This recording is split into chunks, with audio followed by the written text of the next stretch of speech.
Ross marking of Media Freedom Day.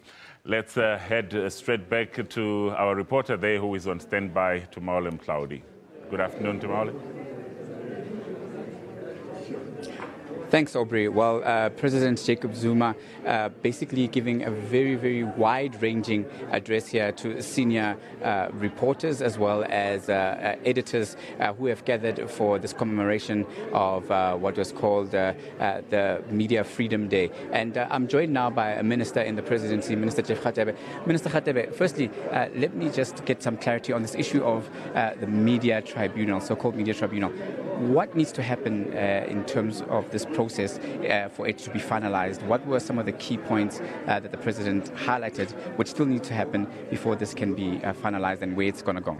Well, the president was emphasizing the point that at the last National General Council, it was decided that we needed to promote with Parliament the feasibility and the desirability of this Media Appeals Tribunal. So it is now going to be handed over to Parliament, because Parliament is another arm of the state for them to decide whether there is feasibility and desirability of going ahead with that. So I think we should wait for that parliamentary process to kick in, then we can see how far it can go. And just for a matter of clarity, what were some of the factors that led to this particular debate of a need for, or the debate for Media Appeals Tribunal? Well, in terms of our constitution, everybody has a right in terms of media freedoms and freedom of expression. So that issue of a Media Appeals Tribunal has been in gestation for quite a long time, but the appropriate forum of dealing with it is that of Parliament, so that inquiry must proceed with Parliament, so that we can be able to see what parliamentarians as lawmakers in South Africa decide. And I think the president taking particular care there to basically allay fears that this Media Appeals Tribunal is not going to be used as a witch hunt to target particular media that are not seen to be favorable in terms of their reporting.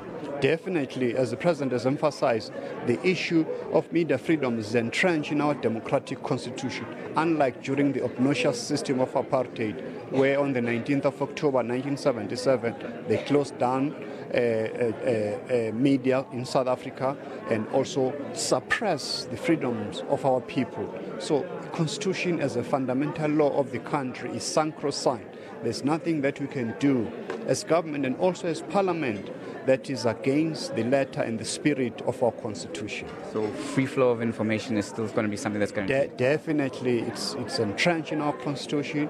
You and I have a freedom of expression, but of course there are limitations, as the president has emphasized, that we cannot propagate war, racism, or any kind of intolerance, so long as we are building this new democratic society that is prosperous, non-sexist, as well as non-sexist.